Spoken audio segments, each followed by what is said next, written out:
Eh bien ça y est, la troisième étape du championnat de France de drift a commencé ce matin ici à Essé, avec un magnifique soleil, avec le public qui commence à arriver. Beaucoup de poussière, car je vous rappelle qu'il s'agit d'une piste de rallycross avec de la terre, donc beaucoup de poussière pour les drifters. Néanmoins, une émission chargée avec un sommaire très complet. Tout d'abord le portrait pilote avec Philippe Ferreira, pilote emblématique du championnat. Ensuite, nous irons faire un tour de piste avec Julien Febreau, justement le pilote de rallycross que vous avez peut-être l'occasion d'entendre sur Canal+ habituellement. Je vous propose ensuite un sujet technique sur les différents types de véhicules pour faire du drift. Les japonaises, les américaines ou alors les allemandes. Ensuite, nous irons voir les qualifications, les fameuses battles. Mais tout de suite, que s'est-il passé lors de la précédente épreuve? C'était à Croix-en-Ternois.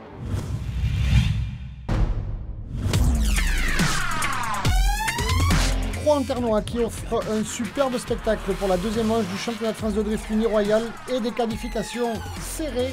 Premier Benjamin Boulbès, deuxième Laurent Cousin, troisième Raphaël Zanato, suivi d'Yvon Buisson et Antoine Amar qui défend sa place de leader au championnat. Il y a 3 jours, on avait encore le moteur sur l'établi au garage, donc voilà, ouvert entièrement suite à une petite panne mécanique sur une précédente manche en Europe. Là vraiment, je leur dédie cette victoire sur ces qualifs. Lors des phases finales, pour la petite finale, la troisième place a été glanée par Benjamin Boulbès sur la BMW GT Radial face à Raphaël Zanato sur sa superbe Camaro, le préparateur The Speed Shop qui a fait un superbe travail tout au long du week-end.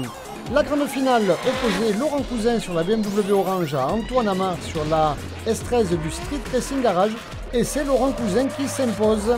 Première victoire de la saison pour Lolo.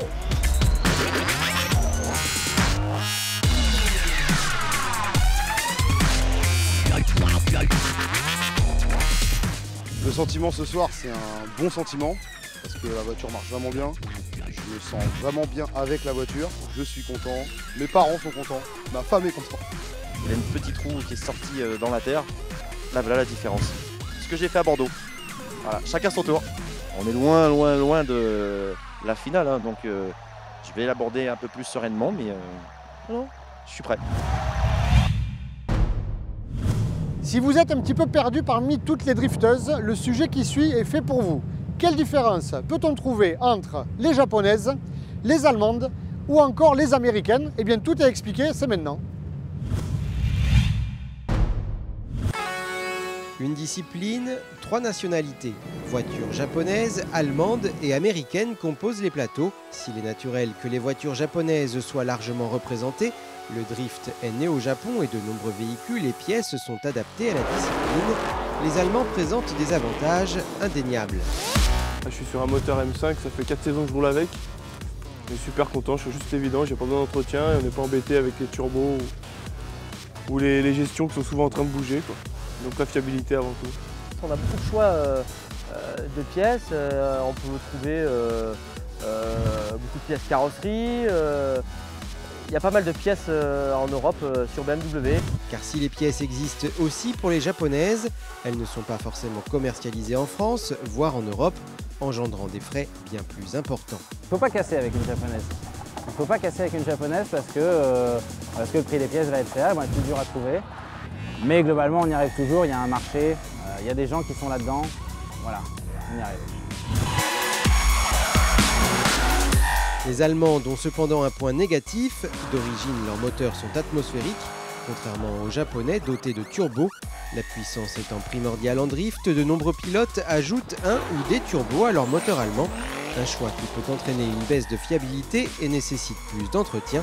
Un problème que ne connaissent pas les propriétaires d'américaines. Le gros avantage de l'américaine, c'est surtout leur moteur avec des gros cylindrés, donc des V8 de 7 litres, de 6 litres à 7 litres. Et donc un couple très intéressant pour le drift. On repart mieux suite au ralentissement, on redécroche mieux et surtout on n'a pas besoin de changer de rapport. On change de rapport très peu.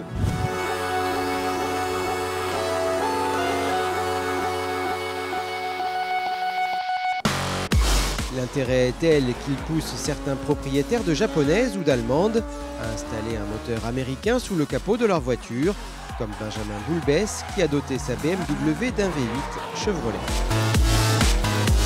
Je pense que quelqu'un qui veut tirer 700-800 chevaux d'un moteur, qui en développe à la base 300 et qui fait une cylindrée de 3,2 litres, forcément il n'aura pas le même travail à faire que sur un bloc qui fait 7,4 litres et qui développe 600 chevaux. Donc ce que je veux dire, c'est que moi mon moteur il n'est pas sous-exploité, mais pas loin. Je veux dire 7,4 litres, 600 chevaux, on est à un rapport de moins de 200 chevaux par litre. Si on parle de 700 chevaux pour un 3,2 litres, voilà, on est sur tout l'inverse. Coût, fiabilité et performance, autant de critères qui poussent les pilotes à choisir une auto plus qu'une autre. Seule certitude partagée par tous, les Allemandes sont les plus accessibles pour débuter en drift.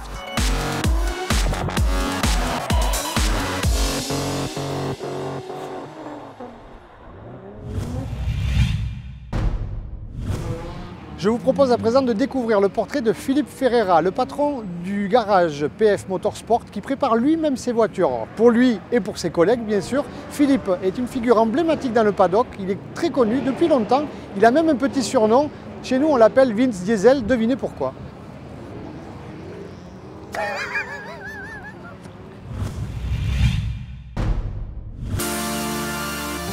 Le drift, Philippe Ferreira le découvre comme beaucoup à travers des vidéos venues du Japon.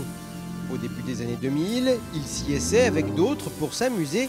Et puis il y a 6 ans, il tente la compétition. Ce qui lui plaît, la glisse bien sûr, l'adrénaline, mais pas uniquement. On est là pour faire du show, on est là pour faire du spectacle. Et pour le spectacle, Philippe s'y entend, sur la piste comme en dehors. Mais faire le show ne signifie pas faire n'importe quoi. Préparateur BMW de profession, Philippe Ferreira a préparé des voitures pour de nombreux pilotes de drift avant de travailler sur la sienne, une M3 E46. On a un très gros moteur donc en 3,2 litres suralimenté par un turbocompresseur qui sort à peu près une bagatelle de 770 chevaux et 93 mètres-kg de couple. Ce qui nous aide pas mal, mais ça nous handicape aussi des fois parce que c'est quand même difficile de gérer beaucoup de puissance.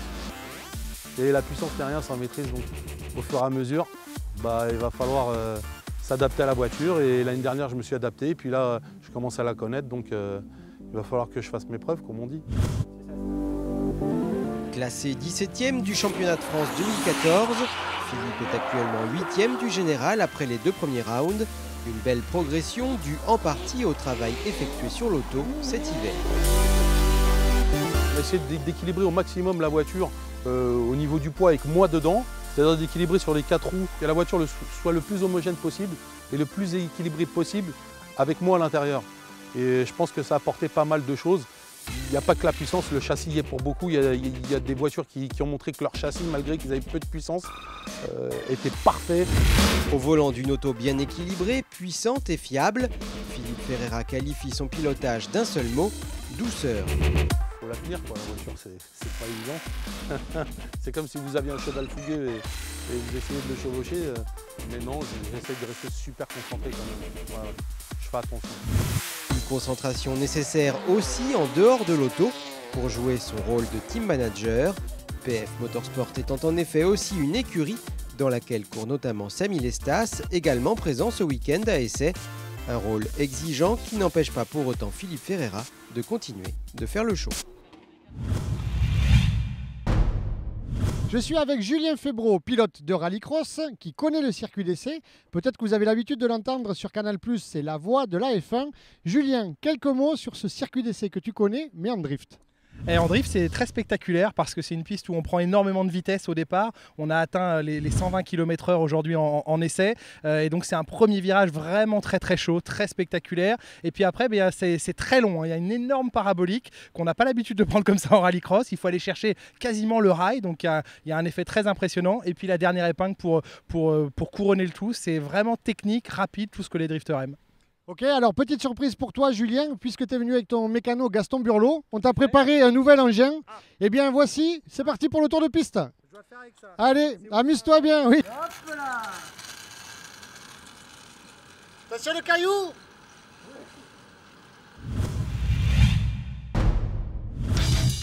Allez, Rémi Andrieux qui donne le départ à Julien Febvreau sur la Mustang Uniroyale, première, deuxième, troisième, plus de 120 km/h pour le déclenchement, juste après le pont jaune, déclenchement, virage à gauche, clip intérieur, le numéro 1. Transition, clip numéro 2, le clip GS27 juste là sur votre gauche. Dans la montée, le troisième clip après l'épingle, au niveau du panneau motule. Le manji, la transition, le pif-paf pour l'arrivée à bloc, c'est du sport ici à Essé. C'est vraiment très compliqué entre les rails.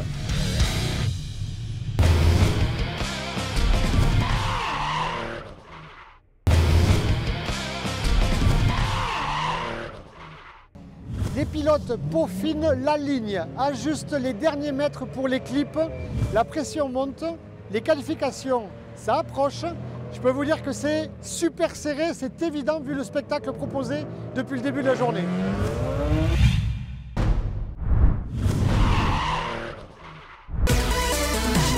Des qualifications disputées sur le sec et même sous une excellente chaleur qui fait du bien à tout le monde, pilotes et organisateurs. Pendant cette séance, c'est Benjamin Boulbès qui a fait le meilleur boulot. Il récupère les 20 points de la première place. Il est suivi par Nicolas Monnoy pour sa première participation 2015. Suivi troisième de Romain Soukas, le Bordelais, Raphaël Zanato sur la Camaro et enfin Philippe Ferreira 5e. Ça fait plaisir parce que les clips étaient tellement bien positionnés qu'on pouvait prendre de la vitesse. On a besoin au jour d'aujourd'hui de faire un podium pour remonter dans le classement. Et on est venu pour ça, donc on va tout donner pour faire ça. Alors là, c'était la première fois de la saison que je reroulais. Donc la matinée, c'était vraiment difficile. C'était dur de prendre les marques avec la voiture et sur ce circuit qui est assez compliqué. Et au fur et à mesure de la journée, ça s'est bien déroulé, donc je suis content. Même en termes de visibilité, ce matin, c'était un petit peu compliqué, surtout quand on partait à deux en entraînement en battle. Première place, c'est jamais gagné d'avance, il faut aller les chercher. Bon, on a fait 2 podiums depuis le début de l'année, on est sur notre 2e polo qualif. Encore une fois, ce soir, on prend des points, on prend 20 points de bonus, donc bon, j'aime pas faire les comptes avant l'heure, mais officiellement, ce soir, en tout cas, avec les résultats qualifs, on est en tête du championnat, enfin en tout cas du classement provisoire. Voilà. Après, demain est un autre jour, les battles c'est autre chose, donc voilà.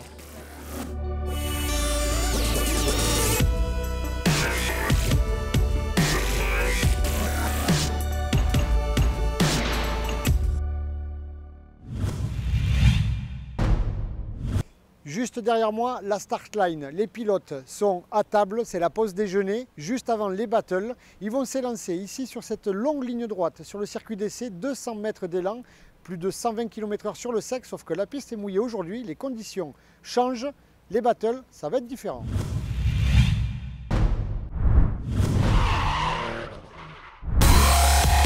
Après le top 32, on se retrouve déjà avec le top 16. Thierry Ventura, le revenant sur la BMW noire qui affronte Benjamin Boulbès. Et pour une reprise, eh bien c'est dur pour Thierry qui se fait éliminer face à Benjamin Boulbès. Bah, plutôt content de moi. Pas trop d'erreurs de ma part. Bon bah le jugement à payer. Boulbès intouchable, comme d'habitude. Grosse surprise en top 16, Antoine Amar qui a un problème mécanique avec de l'eau qui rentre dans son filtre à air. Et ça profite à Samy Lestas qui a fait du super boulot depuis les qualifications. Et pour la première fois qui passe en top 8. Bravo Samy. Oh, c'était très compliqué avec la pluie. Forcément quand on est suiveur avec toute l'eau sur la voiture, on n'arrive pas à voir. C'est un circuit vachement glissant. Mais ça s'est bien passé, je suis content. J'ai eu de l'eau dans le filtre à air, il y a des énormes flaques sur la piste. Bah voilà, de l'eau dans le filtre à air. Rien à dire de plus, je suis venu pour défendre ma place de leader du championnat. Sur un petit problème tout bête, voilà, de l'eau qui est venue sur le filtre, sur un moteur turbo, ça pardonne pas. Raphaël Zanato qui va défendre chèrement sa place face à Laurent Cousin. Zanato qui fait un superbe run, sauf que, oh là là, il a fait une grosse erreur à l'épingle et malheureusement il est éliminé. La déception doit être là. Ah bah, j'ai fait un super run de suiveur et puis au 3e clip je fais une petite erreur. Vraiment je suis très déçu parce que mon run était super quoi. Mais la petite erreur, là, celle-là m'a coûté la victoire quoi.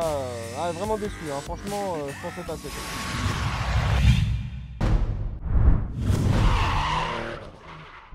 Benjamin Boulbès, leader, qui passe lui aussi dans les flaques, la ligne parfaite. Samy Lestas avec un peu moins d'angle, qui fait un beau run sans erreur. Il tient la pression, Samy, il va bien chercher le clip numéro 3. Il est distancé, mais c'était un joli run, sans erreur. Manche retour. Manche retour, et bien voilà, Benjamin Boulbès est là, il ne lâche rien.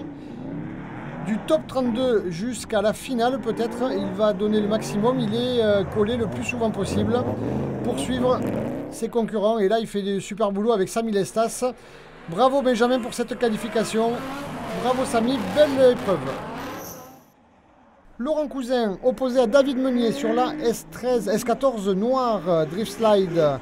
David Meunier qui fait son maximum jusqu'à l'épingle, sauf qu'à partir de l'épingle, il a un petit problème de motricité, semble-t-il. On avait l'impression qu'il n'avançait plus. Il se fait un peu distancer par Laurent Cousin qui prend l'avantage.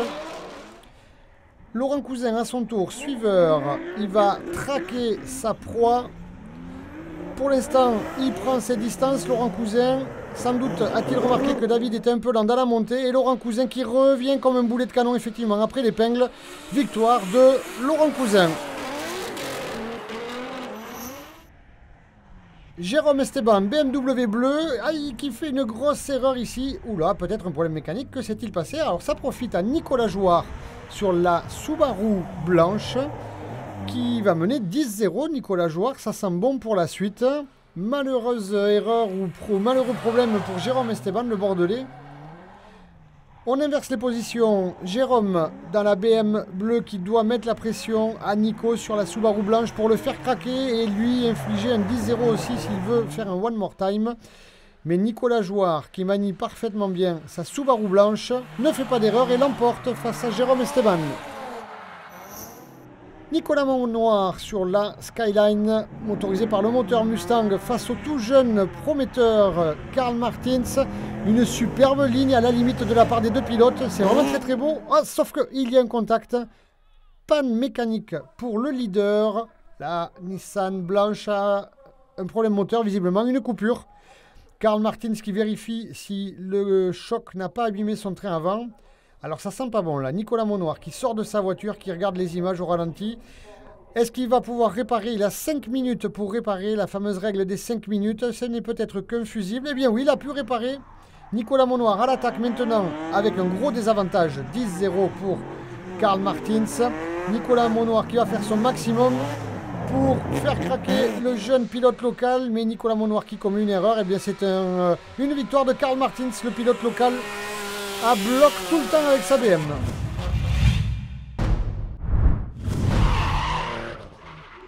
Première demi-finale, les deux pilotes se connaissent par cœur. Benjamin Boulbès, BMW GT Radial, contre Laurent Cousin, BMW Uniroyal. Benjamin Boulbès qui va pas par quatre chemins, il met tout ce qu'il peut tout de suite, les transitions rapides, beaucoup d'angles.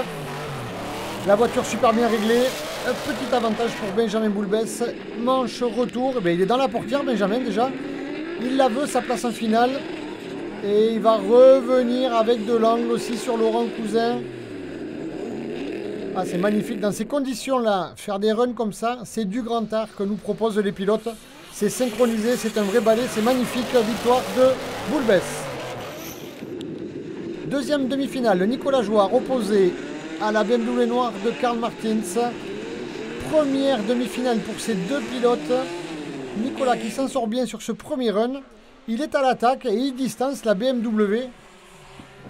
La BMW qui met beaucoup d'angles à l'entrée. Toujours très agressif, Karl Martins. La ligne parfaite des deux pilotes. Une erreur ici pour la Subaru blanche. Un léger regrip. Et attention, il y a une deuxième erreur ici. Aïe, aïe, aïe, ça pardonne pas. Une autre erreur. Je pense que c'est fini pour Nicolas Jouard. Victoire de Karl Martins.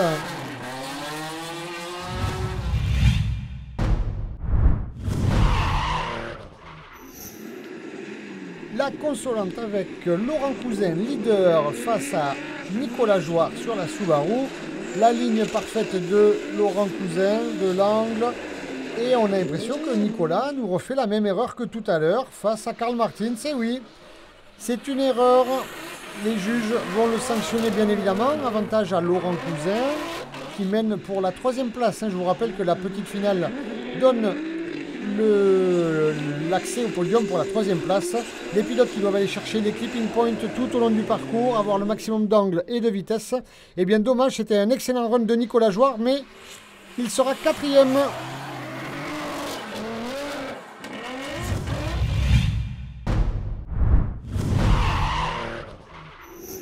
La grande finale oppose Benjamin Boulbès, l'expérimenté double tenant du titre, au tout jeune prometteur Karl Martins, première fois qu'il arrive en finale. Est-ce qu'il va supporter la pression? Eh bien, il n'a pas l'air de s'en faire, le minot. Il y va à bloc comme d'habitude, même s'il est un peu distancé par Benjamin. Superbe, toujours très agressif à l'attaque, il n'a peur de rien. Karl Martins, il met de l'angle, il fait ses transitions, il va chercher sa ligne et Benjamin Boulbès se régale à venir le traquer. Superbe prestation des deux pilotes, merci pour ce spectacle. Victoire de Benjamin Boulbès.